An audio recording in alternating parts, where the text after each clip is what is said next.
You probably think a clean home means hours of scrubbing every weekend, vacuuming, dusting, wiping counters until your arms hurt. But in Japan, many homes stay spotless without anything close to that kind of effort. Not because they clean more, because they never let mess build up enough to need a hard clean at all. Today you'll discover the small, almost invisible routines behind this. And stay until the end, because the last habit is the one most people get completely backwards. It changes how you'll think about cleaning forever. Let's start with the biggest myth of all. Most people believe cleaning is something you do, a task, a chore you schedule. But in Japan, cleanliness is treated as a habit woven into daily movement. And that difference changes everything. Number one, they clean before they get dirty. Picture a woman in her kitchen. Rice is cooking. Instead of standing still and waiting, she wipes down the counter. By the time dinner's ready, the kitchen already looks untouched. That's the habit. Cleaning happens during the process, not after it. Most people leave the mess. I'll deal with it after I eat.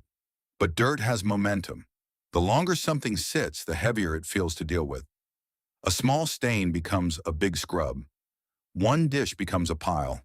By cleaning in the small gaps, the waiting moments, the pauses, nothing ever gets the chance to build up. Don't wait for a mess to finish. Clean while it's happening. But that's not the surprising part. Number two, they don't own extra stuff. Here's a question. How much of your home is actually full of things you use every week? For most people, the honest answer is uncomfortable. Drawers full of things just in case. Closets stacked with items untouched for years. In many Japanese homes, this simply doesn't exist. Fewer objects, fewer surfaces, fewer places for dust to collect. You can't get clutter from things you don't own. This isn't about looking stylish. It's about removing the raw material mess is made from. If you owned half the items you do now, how much less would there be to clean? We'll come back to this idea later. It connects directly to the final habit. Number three, everything has a home. This one sounds small. It might be the most powerful habit on this list. Keys go in one spot.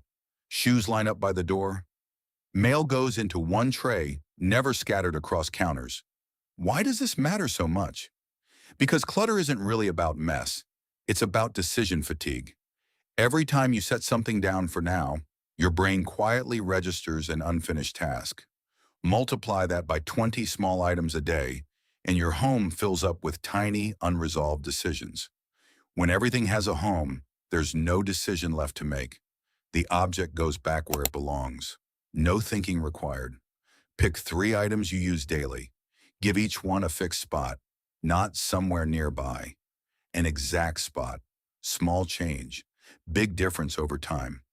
Number 8 ties directly into this idea, and it might surprise you the most. Number 4, they clean in a fixed order every time. Imagine wiping down a shelf only to sweep the floor 5 minutes later and watch dust from that shelf land right back on it. Frustrating and completely avoidable. In many Japanese homes, cleaning follows a set order.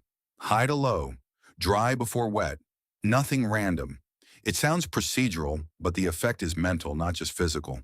When you clean randomly, you're always reacting to whatever looks dirty.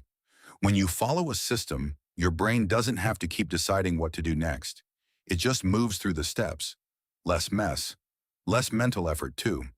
Next time you clean anything, start high and move down.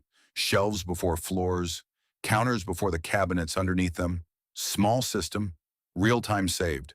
Number 5, they treat cleaning as respect, not punishment. In many Japanese schools, students clean their own classrooms. No janitor comes in after the bell. The students wipe the floors, arrange the desks, and leave the room ready for tomorrow. Nobody complains about it. It's simply what you do for a space you share. Compare that to how cleaning gets treated in a lot of Western homes. A burden. Something to complain about. Something you do because you have to. Here's the shift. When cleaning feels like punishment, your brain resists it. You put it off. But when cleaning feels like care, for your space, for the people who'll use it after you, resistance fades. Try reframing one task today. Instead of, I have to do this, try, I'm taking care of this space. Same task. Completely different weight. But none of these habits matter much if one hidden mistake keeps resetting all your progress. Stay with me. Number 6, they never let laundry pile up. In many Japanese homes, laundry is handled almost daily, in small batches, instead of one massive weekend pile. Here's the hidden mistake most people make without realizing it. They wait. And waiting is what turns a 5-minute task into an hour-long one.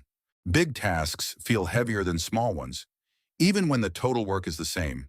A basket with 1 day of laundry feels manageable. A basket with 2 weeks of laundry feels like a punishment. Overwhelm is one of the biggest reasons people avoid chores altogether. Don't wait for a cleaning day. Handle small amounts often. Little and often always beats a lot, occasionally. Most people miss this next one completely. Number 7, shoes come off at the door. This single habit might do more for clean floors than any product ever could. Think about what shoes carry in from outside. Dirt, dust, bacteria.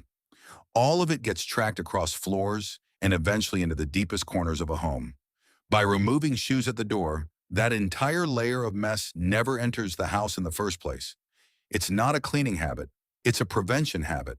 And prevention is always easier than cleanup.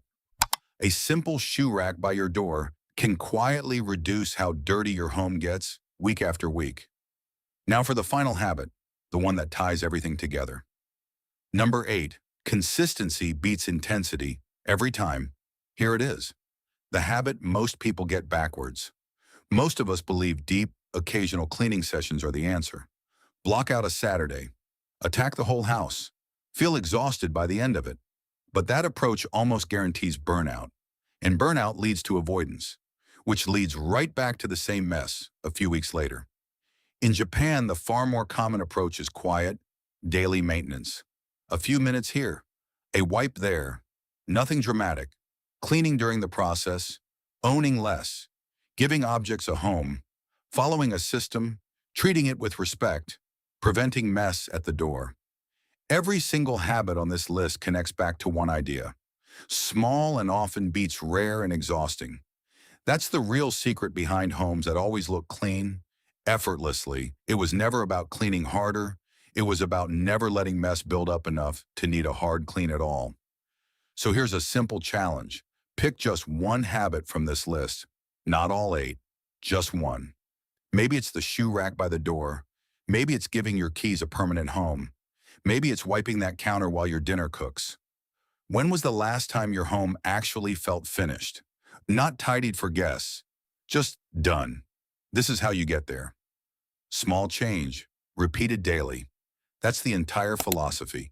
If you found this helpful, let me know in the comments which habit you're starting with today. And if you want to go deeper into Japanese lifestyle habits, check out the next video. It might change how you think about your morning routine too. Thanks for watching. I'll see you in the next one.